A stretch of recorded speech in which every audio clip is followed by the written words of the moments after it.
প্রতি শতকে আপনার 4000 থেকে 5000 কেজি মাছ উৎপাদন হবে। আসসালামু আলাইকুম, আদাব, নমস্কার।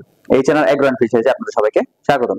সম্মানিত মাছ চাষী ভাইরা, আজকে আমরা আলোচনা করব গুলশা মাছের চাষ পদ্ধতি, অর্থাৎ গুলশা মাছ আমরা কিভাবে চাষ করব, কতদিনে চাষ করব এবং কি পরিমাণে চাষ করে আমরা কতদিন সময়ের মধ্যে আমরা চাষ করে এটাকে ভালোভাবে। প্রথমে আসি, গুলশা মাছ কি? গুলশা মাছ বাংলাদেশে অত্যন্ত জনপ্রিয় দেশি প্রজাতির ছোট একটা মাছ, যেটা খেতে অনেক সুস্বাদু। এটা চাষ করার কারণ হচ্ছে এটা সহজে যে কোনো পুকুরে, যে কোনো সাইজের পুকুরে, অর্থাৎ ছোট বড় মাঝারি এবং মৌসুমী পুকুরে যে কোনো সময় চাষ করা যায় এবং খুব সহজভাবে এর চাষ পদ্ধতিটাকে সম্পন্ন করা যায়। এবং বাজারে এর চাহিদা অনেক বেশি থাকায় এর দামও অনেক বেশি, যার কারণে বাজারে ভালো দাম পাওয়া যায়, যার কারণে মাছটা চাষ করে আমরা অনেক লাভবান হতে পারবো।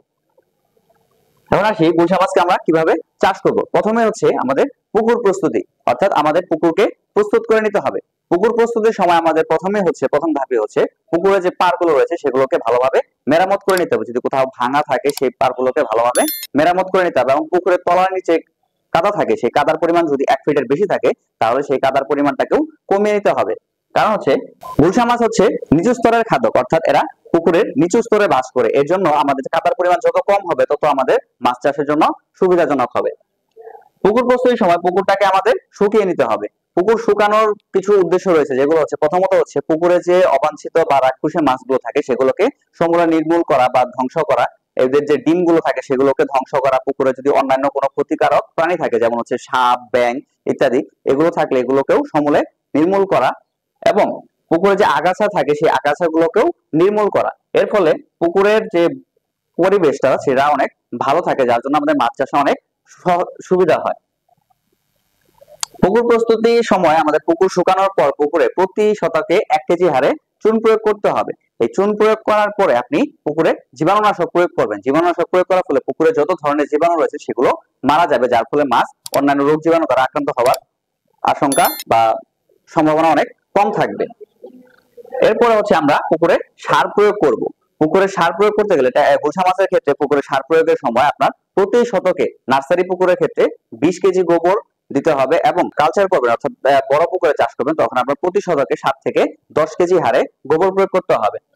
এই গোবর প্রয়োগ করার পরে কিছুদিন পরে 3-4 দিন পরে পুকুরে 100 গ্রাম ইউরিয়া এবং 100 গ্রাম টিএসপি সার প্রয়োগ করতে হবে। এর ফলে পুকুরের যে ফাইটোপ্লাঙ্কটন এবং জুওপ্লাঙ্কটনের যে গ্রুপগুলো থাকবে সেগুলো অনেকাংশেই বৃদ্ধি পাবে এবং এই গুলশা মাছ সেগুলোকে খেয়ে বড় হবে, যার জন্য আপনার বাইরে থেকে খাবার দেওয়ার প্রয়োজনটা অনেক কম হবে।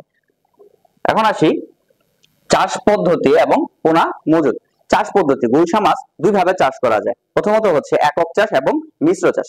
একক চাষের ক্ষেত্রে আপনি ট্যাংরা মাছের মতোই 1000 থেকে 1200টি প্রতি শতকে মজুদ ঘনত্ব দিতে পারবেন এবং মিশ্র চাষের ক্ষেত্রে আপনি 6 থেকে 700টি পর্যন্ত মাছ প্রতি শতকে সরবরাহ করতে পারবেন। সেই ক্ষেত্রে আপনাকে অবশ্যই মাছকে নার্সিং করে নিতে হবে, অর্থাৎ গুলশা মাছকে আপনি আগে 1 মাস নার্সিং করে নিয়ে তারপরে সেটাকে মজুদ পুকুরে স্থানান্তরিত করবেন। নার্সিং পুকুরের ব্যবস্থাপনা কেমন হবে? নার্সিং পুকুরের ব্যবস্থাপনাটা হবে আপনার 15 থেকে 20 শতকের একটা নার্সিং পুকুর নিতে হবে এবং নার্সিং করার সময় আপনি প্রতি শতকে 4000 থেকে 6000টি পোনা মজুদ করতে পারবেন নার্সিং পোনা হিসেবে। সেই নার্সিং পোনাকে ভালোভাবে বড় করে, অর্থাৎ নার্সিং করে তারপরে সেটাকে যখন 1 মাস পরে আপনি যখন সেটা হচ্ছে চারার পোনা রূপান্তরিত হবে তখন সেটাকে আপনি মজুদ পুকুরে স্থানান্তরিত করবেন।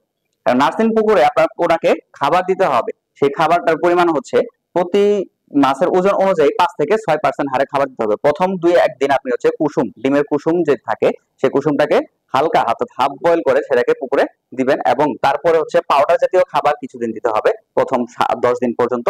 তারপরে আপনি 40% প্রোটিনযুক্ত খাবার সরবরাহ করবেন, সেটা হচ্ছে নার্সিং খাবার। সেটা আপনি জুওপ্লাঙ্কটন, ফাইটোপ্লাঙ্কটন দিয়েও খাওয়াতে পারেন অথবা আপনি বাইরে যে খাবার পাওয়া যায়, খাবার কিনতে পাওয়া যায় বিভিন্ন কোম্পানি, সেই কোম্পানি ভালো একটা কোম্পানি নার্সিং খাবারও আপনি এটাকে খাওয়াতে পারেন। এখন আসি পুকুরের ব্যবস্থাপনা, অর্থাৎ চাষ ব্যবস্থাপনা। চাষ ব্যবস্থাপনার ক্ষেত্রে আপনি যদি একক চাষ করেন বা মিশ্র চাষ করেন, যে উভয় ক্ষেত্রে আপনাকে হচ্ছে পুকুরে খাদ্য ব্যবস্থাপনা, অর্থাৎ মাছের যে খাবার সেই খাবারটাকে ভালোভাবে নিয়ন্ত্রণ করতে হবে। খাবার হিসেবে আপনি 40%, অর্থাৎ গুলশার ক্ষেত্রে আপনি অবশ্যই 35 থেকে 40% প্রোটিনযুক্ত খাবার সরবরাহ করতে হবে। এবং যে গুলশা মাছ যেহেতু ক্যাট জাতীয় ফিশ, অর্থাৎ ক্যাটফিশ বলতে বোঝায় হচ্ছে যারা অন্যান্য মাংসাশী প্রাণী খেয়ে থাকে বা অন্যান্য প্রাণী খেয়ে বেঁচে থাকে তারা হচ্ছে ক্যাট জাতীয় ফিশ। এই ক্যাট জাতীয় ফিশ গুলো হচ্ছে মূলত জুওপ্লাঙ্কটন, পুকুরে যে জুওপ্লাঙ্কটন গুলো থাকে তার উপরে বেশি নির্ভর করে এবং সেই জুওপ্লাঙ্কটন গুলো খেতে এরা অনেক ভালো লাগে এদের, যার জন্য আপনি পুকুরে সার প্রয়োগের মাধ্যমে প্রচুর পরিমাণে জোপ্লাঙ্কটনের পরিমাণ বাড়িয়ে নিতে হবে, যার ফলে আপনার বাইরে থেকে যে খাবারের পরিমাণটা, সেই খাবারের পরিমাণটা অনেক কম লাগবে। এরপরে আসি পরিচর্যা। গুলশা মাছ যেহেতু আইসবিহীন মাছ, এই মাছটা অনেক সেনসিটিভ একটা মাছ, এই মাছের জন্য পরিচর্যাও অনেক ভালো হতে হয়। এই মাছের ক্ষেত্রে সঠিক তাপমাত্রা রাখতে হবে, সঠিক পিএইচ রাখতে হবে, এবং পুকুরের গ্যাসের অর্থাৎ তলানি যে কাদার পরিমাণ বা গ্যাসের পরিমাণ সেটাকেও ভালোভাবে নিয়ন্ত্রণ করতে হবে।